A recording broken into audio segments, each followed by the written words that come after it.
السلام علیکم پیارے دوستو۔ حضرت سلمان فارسی رضی اللہ تعالیٰ عنہ یہ ایک ایسے عظیم شخص کی داستان ہے جو حقیقی منزل کو حاصل کرنے کے لیے ہمیشہ کوشاں اور اللہ سبحانہ تعالیٰ کی تلاش میں مسلسل سرگردہ رہے۔ حضرت سلمان فارسی رضی اللہ تعالیٰ عنہ فرماتے ہیں کہ میں اصفہان کے علاقہ کا ایک فارسی نوجوان تھا جس بستی میں ہم رہائش پذیر تھے۔ میرا باپ اس بستی کا سردار تھا اور وہ تمام بستی والوں میں زیادہ مالدار اور رعب و دبدبہ کا مالک تھا۔ پیدائش کے دن سے میرے ساتھ اس سے دنیا کی ہر چیز سے زیادہ پیار تھا۔ جوں جوں میری عمر بڑھتی گئی اس کے مہر و محبت میں اضافہ ہوتا گیا۔ مجھے گھر کی چار دیواری میں اس طرح پابند کر دیا گیا جس طرح دوشیزاؤں کو گھروں میں پابند کر دیا جاتا ہے۔ میں نے محبت کے اس قید خانہ میں مجوسیت کی تعلیم حاصل کرنا شروع کر دی۔ اس میں بہت زیادہ محنت کی اور اس میدان میں خاص مقام پیدا کر لیا۔ بالآخر مجھے اس آگ کا نگران بنا دیا گیا جس کی ہم پوجا کیا کرتے تھے۔ اسے لگاتار جلائے رکھنے کی ذمہ داری مجھ پر تھی۔ میں اسے دن رات ایک لخت کے لیے بھی بجھنے نہ دیتا۔ میرا والد بہت بڑا جاگیردار تھا۔ سالانہ وافر مقدار میں غلہ ہمارے گھر آتا۔ روزانہ اس جاگیر کی دیکھ بھال میرے والد کا معمول تھا۔ ایک دن وہ کسی ضروری کام میں مشغول ہو گئے اور مجھے حکم دیا، بیٹا میں آج کھیتوں میں نہیں جا سکوں گا، میری جگہ آپ جائیں اور کھیتوں کی نگرانی کریں۔ میں گھر سے تو اپنی جاگیر کی نگرانی کے لیے نکلا، لیکن راستہ میں ایک گرجا کے پاس سے گزرا جس میں عیسائی پوجا پاٹ میں مصروف تھے۔ مجھے ان کا طرز عبادت بہت پسند آیا۔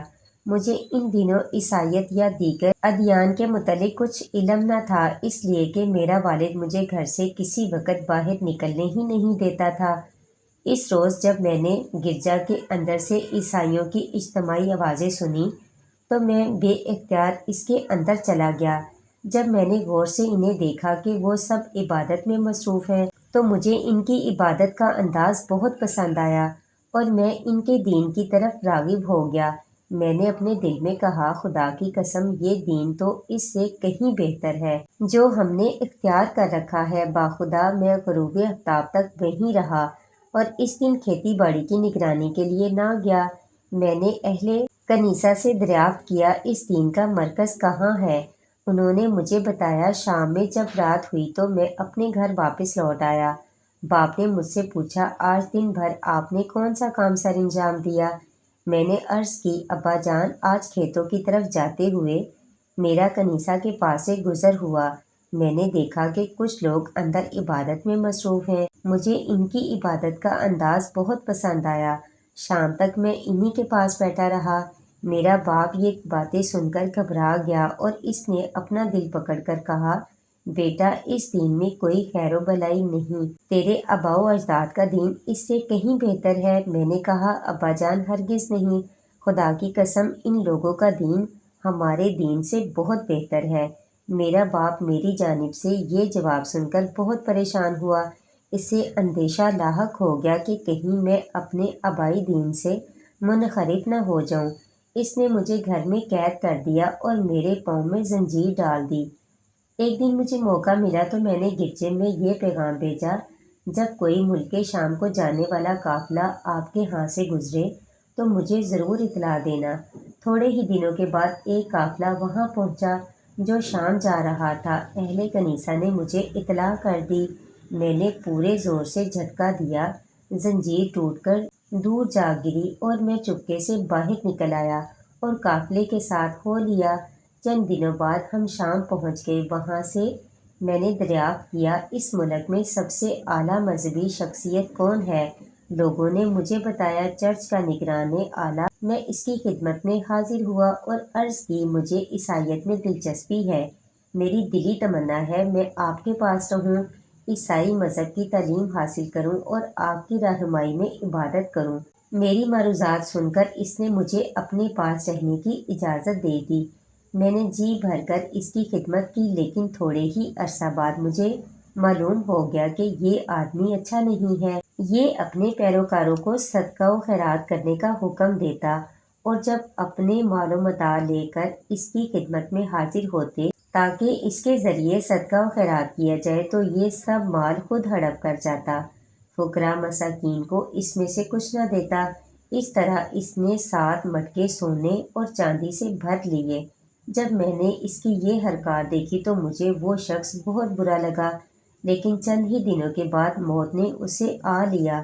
عیسائی پیروکار جب اسے دفن کرنے لگے تو میں نے ان سے کہا، تمہارا مذہبی سردار کوئی اچھا آدمی نہیں تھا، یہ تمہیں تو صدقہ و خیرات کا حکم دیتا، اور جب اس کے ترغیب دلانے پر تم اپنا مال اس کے پاس جمع کراتے تاکہ یہ اپنے ہاتھ سے غربا مساکین میں تقسیم کر دے تو یہ سب مال خود ہڑپ کر جاتا، اس میں سے ایک پانی بھی کسی مسکین کو نہ دیتا۔ انہوں نے مجھ سے کہا کہ آپ کے پاس کیا دلیل ہے؟ میں نے کہا، تمہیں اس کا خفیہ خزانہ بتا دیتا ہوں۔ انہوں نے کہا، ہاں بتائیے۔ میں نے انہیں وہ خفیہ جگہ بتائی جہاں اس نے مال دبا رکھا تھا۔ جب انہوں نے سونے اور چاندی کے بھرے ہوئے 7 مٹکے دیکھے تو حیران ہو گئے۔ یہ مٹکے وہاں سے نکال لیے اور سب نے فیصلہ کیا کہ اسے دفن نہ کیا جائے بلکہ سولی پہ لٹکا کر اس پر پتھر برسائے جائیں، اور اس کے ساتھ بالآخر یہی سلوک کیا گیا۔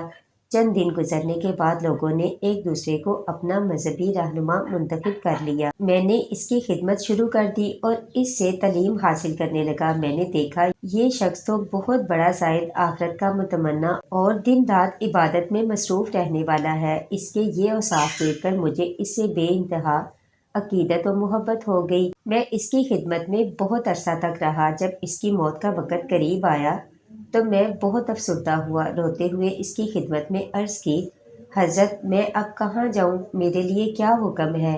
میں کس سے تعلیم حاصل کروں؟ اس نے لڑکھڑاتی ہوئی زبان سے کہا، بیٹا موصل میں ایک شخص رہتا ہے جو ہمارے مشن پہ قائم ہے، تم اس کے پاس چلے جانا۔ جب یہ میرا مذہبی رہنما فوت ہو گیا تو میں تجہیز و تدفین سے فارغ ہو کر سیدھا موصل روانہ ہو گیا اور اس شخص سے ملاقات کی جس کے متعلق مجھے بتایا گیا تھا۔ میں نے اپنا تعارف کرانے کے بعد عرض کی، مجھے فلاں پادری نے مرنے سے پہلے وصیت کی تھی کہ میں آپ کی خدمت عالیہ میں حاضر ہو کر مذہبی تعلیم حاصل کروں۔ انہوں نے آپ کے متعلق مجھے یہ بھی بتایا کہ آپ ان کے مشن پہ قائم ہیں۔ وہ میری باتوں سے متاثر ہوا اور اپنے پاس رہنے کی اس نے مجھے بخوشی اجازت دے دی۔ میں نے اس پادری کو بھی بہت بہتر پایا۔ یہ بھی پہلے مذہبی رہنما کی طرح خدا ترس انسان تھا، لیکن تھوڑے ہی عرصہ بعد اس کا آخری وقت بھی آ پہنچا۔ میں نے افسردہ ہو کر کپکپاتے ہونٹوں سے عرض کی، حضرت آپ جانتے ہیں کہ میں کس تلاش میں گھر سے نکلا ہوں؟ کیوں میں نے ناز و نم کی زندگی کو خیر آباد کہا؟ کیوں میں نے پھولوں کی سیر چھوڑ کر خاردار وادی میں قدم رکھا ہے؟ حضور اب میرے لیے کیا حکم ہے؟ میں کدھر جاؤں؟ کہاں کا رخ کروں؟ کسے اپنا رہنما بناؤں؟ کس سے یہ مذہبی تعلیم حاصل کروں؟ اس نے میری معصومانہ حالت کو دیکھ کر کپکپاتے ہونٹوں اور لڑکھڑاتی ہوئی زبان سے ارشاد فرمایا، بیٹا نصیبن نامی بستی میں فلاں شخص کے پاس چلے جاؤ، وہ ہمارے مشن پہ قائم ہے، اسے میرا سلام کہنا اور بتانا کہ میں نے تمہیں اس کے پاس بھیجا ہے۔ جب اسے بھی لحد میں اتار دیا گیا تو میں سیدھا مذہبی رہنما کے پاس پہنچ گیا جو بستی میں رہتا تھا۔ میں نے اپنا تعارف کرانے کے بعد اپنے سابقہ مذہبی رہنما کا سلام پیش کیا اور یہ پیغام بھی دیا کہ انہوں نے مجھے آپ کی خدمت میں بھیجا ہے۔ میں مذہبی تعلیم حاصل کرنے کا متمنی ہوں اور کامل استاد کی تلاش میں آپ کے پاس پہنچا ہوں۔ اس نے میری باتیں سن کر بڑی مسرت کا اظہار فرمایا اور حصول علم کے لیے اپنے پاس رہنے کی اجازت بھی دے دی۔ یہ بھی پہلے دونوں کی طرح بڑا زاہد اور خدا ترس انسان تھا، لیکن خدا کا کرنا ایسا ہوا کہ اسے بھی اجل نے زیادہ مہلت نہ دی۔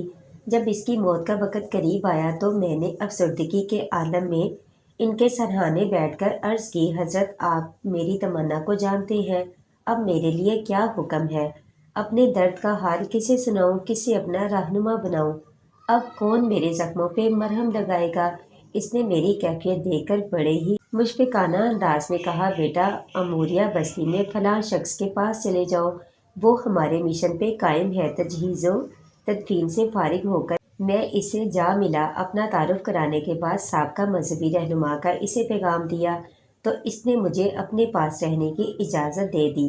تعلیم کے ساتھ ساتھ یہاں مجھے کاروبار کے مواقع بھی میسر آئے۔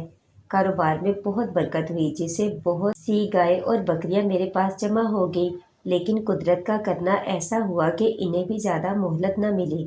جب موت کا وقت قریب آیا تو میں نے حسب معمول عرض کی، حضرت اب میرے لیے کیا حکم ہے؟ اس نے مجھے یہ بات بتائی، کہنے لگا، خدا کی قسم، روئے زمین پہ اب کوئی ایسا شخص باقی نہیں رہا جو ہمارے مشن پہ قائم ہو، لیکن سرزمین عرب میں ایک نبی ہونے والا ہے جو دین ابراہیمی لے کر آئے گا۔ پھر وہ اپنے وطن سے ایک ایسے علاقے کی طرف ہجرت کرے گا جہاں سیاہ خشک پتھروں کے درمیان کھجوروں کے باغات ہوں گے۔ اس کی چند ایک واضح نشانیاں بھی ہوں گی۔ وہ ہدیہ تو کھا لے گا لیکن صدقہ کی چیز نہیں کھائے گا، اور اس کے کندھوں کے درمیان مہر نبوت ہوگی۔ اگر آپ وہاں جانے کی استطاعت رکھتے ہو تو میری نصیحت ہے، ضرور جائیں اور ان سے ضرور ملیں۔ اس مذہبی رہنما کی وفات کے بعد میں بہت عرصہ تک اموریہ بستی میں رہا۔ ایک مرتبہ قبیلہ بنو غلط کے عرب تاجر یہاں سے گزرے۔ میں نے ان سے کہا، اگر تم بھی مجھے اپنے ساتھ لے جاؤ تو میں اس کے عوض یہ سب گائے اور بکریاں تمہیں دے دوں گا۔ انہوں نے کہا، ہمیں یہ سودا منظور ہے۔ میں نے سارا مال ان کے حوالے کر دیا اور انہوں نے مجھے اپنے ساتھ سوار کر لیا۔ جب ہم وادی القریٰ میں پہنچے تو انہوں نے میرے ساتھ دھوکہ کیا اور مجھے ایک یہودی کے ہاتھ فروخت کر دیا۔ مجھے مجبوراً ان کی غلامی میں رہنا پڑا، لیکن کچھ عرصہ کے بعد بنو قریظہ میں سے اس کا چچا زاد بھائی ملنے کے لیے آیا اور اس نے مجھے خرید لیا اور اپنے ساتھ یثرب لے گیا۔ وہاں میں نے کھجوروں کے وہ باغات دیکھے جو اموریہ کے پادری نے مجھے بتائے تھے۔ میں نے دل میں سوچ لیا کہ یہی میری آخری منزل ہے۔ میں یہاں غلامی کے دن گزارنے لگا، دن بھر ان کا کام کرتا اور زندہ رہنے کے لیے معمولی سا 2 وقت کھانا مل جاتا۔ یوں ہی میری زندگی کے دن گزرنے لگے۔ ان دنوں نبی اکرم صلی اللہ علیہ وآلہ وسلم مکہ معظمہ میں اپنی قوم کو دین اسلام کی دعوت دینے میں مصروف تھے، لیکن میں غلامی کی وجہ سے آپ صلی اللہ علیہ وآلہ وسلم کے متعلق زیادہ معلومات حاصل نہ کر سکا۔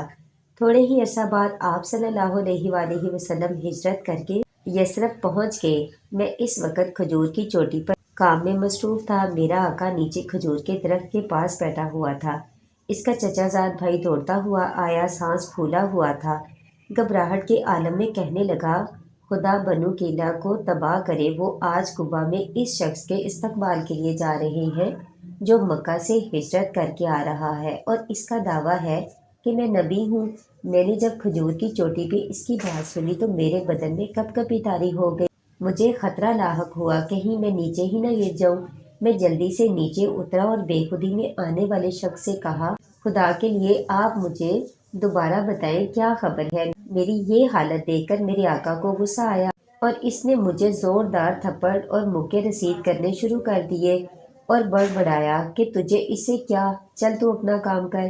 جب شام کا وقت ہوا تو میں نے کھجوروں کا تھیلا بغل میں لیا اور تلاش کرتے کرتے وہاں پہنچ گیا جہاں رسول اکرم صلی اللہ علیہ وآلہ وسلم جلوہ افروز ہوتے تھے۔ میں آپ صلی اللہ علیہ وآلہ وسلم کی خدمت میں حاضر ہوا اور عرض کی، مجھے یہ پتہ چلا کہ آپ ایک صالح اور خدا ترس انسان ہیں اور آپ کے ہمراہ کچھ مسافر ساتھی بھی ہیں۔ یہ میرے پاس صدقہ کی کھجوریں ہیں، یہ میں آپ صلی اللہ علیہ وآلہ وسلم کی خدمت میں پیش کرنے کے لیے حاضر ہوا ہوں۔ آپ نے 2 کھجوریں لی اور اپنے ساتھیوں سے ارشاد فرمایا، یہ کھجوریں کھا لو، اور اپنا ہاتھ روک لیا۔ آپ صلی اللہ علیہ وآلہ وسلم نے اس میں سے کوئی کھجور نہ کھائی۔ میں نے اپنے دل میں کہا، یہ ایک نشانی پوری ہوئی۔ پھر میں واپس آ گیا، دوسرے دن اور کھجوریں لی اور آپ صلی اللہ علیہ وآلہ وسلم کے پاس حاضر ہو گیا اور عرض کی، چونکہ آپ صلی اللہ علیہ وآلہ وسلم صدقہ نہیں کھاتے، اس لیے یہ بطور تحفہ کچھ کھجوریں آپ کی خدمت میں پیش کرتا ہوں۔ آپ صلی اللہ علیہ وآلہ وسلم نے تحفہ قبول کیا، خود بھی یہ کھجوریں کھائیں اور اپنے صحابہ کو بھی کھلائیں۔ میں نے دل میں سوچا، یہ دوسری نشانی بھی پوری ہوئی۔ پھر میں تیسری مرتبہ آپ صلی اللہ علیہ وآلہ وسلم کی خدمت اقدس میں حاضر ہوا۔ اس دفعہ آپ جنت البقیع میں اپنے ایک صحابی کی تدفین کے سلسلہ میں تشریف فرما تھے۔ اس وقت آپ صلی اللہ علیہ وآلہ وسلم نے 2 چادریں زیب تن کی ہوئی تھی۔ میں نے سلام عرض کی، میں آپ صلی اللہ علیہ وآلہ وسلم کی مہر نبوت دیکھنے کی کوشش میں تھا۔ جو اموریہ کے پادری نے مجھے بتائی تھی۔ نبی اکرم صلی اللہ علیہ وآلہ وسلم نے مجھے دیکھا تو آپ بھانپ گئے کہ میں کیا چاہتا ہوں۔ آپ صلی اللہ علیہ وآلہ وسلم نے اپنی چادر مبارک کندھوں سے نیچے سرکا دی۔ میں نے مہر نبوت دیکھی تو پہچان گیا۔ میں اسے چومنے کے لیے جھکا اور زار و قطار رونا شروع کر دیا۔ رسول اکرم صلی اللہ علیہ وآلہ وسلم نے جب میری یہ حالت دیکھی تو شفقت سے مجھے تھپکی دی اور اپنے پاس بٹھا کر فرمایا، کیا بات ہے، کیوں روتے ہو؟ میں نے پوری درد بھری داستان آپ صلی اللہ علیہ وآلہ وسلم کو سنائی اور آپ صلی اللہ علیہ وآلہ وسلم نے اسے بڑی دلچسپی سے سنا اور مجھے فرمایا کہ ان ساتھیوں کو بھی یہ داستان سنائیں۔ میں نے انہیں اپنی تمام داستان سنائی۔ وہ سن کر بہت خوش ہوئے کہ میں نے بڑی محنت کے بعد اپنی اصلی منزل کو پا لیا۔ سلام ہو حضرت سلمان فارسی رضی اللہ تعالیٰ عنہ پہ جس دن وہ حق کی تلاش کے لیے گھر سے نکلے۔ سلام ہو حضرت سلمان فارسی رضی اللہ تعالیٰ عنہ پہ جس دن وہ حق کی تلاش کے لیے گھر سے نکلے۔ سلام ہو حضرت سلمان فارسی رضی اللہ تعالیٰ عنہ پہ جس دن انہوں نے حق کو پہچان لیا اور پختہ یقین کے ساتھ ایمان لے آئے۔ سلام ہو حضرت سلمان فارسی رضی اللہ تعالیٰ عنہ پہ جس دن آپ فوت ہوئے اور جس دن انہیں زندہ اٹھایا جائے گا۔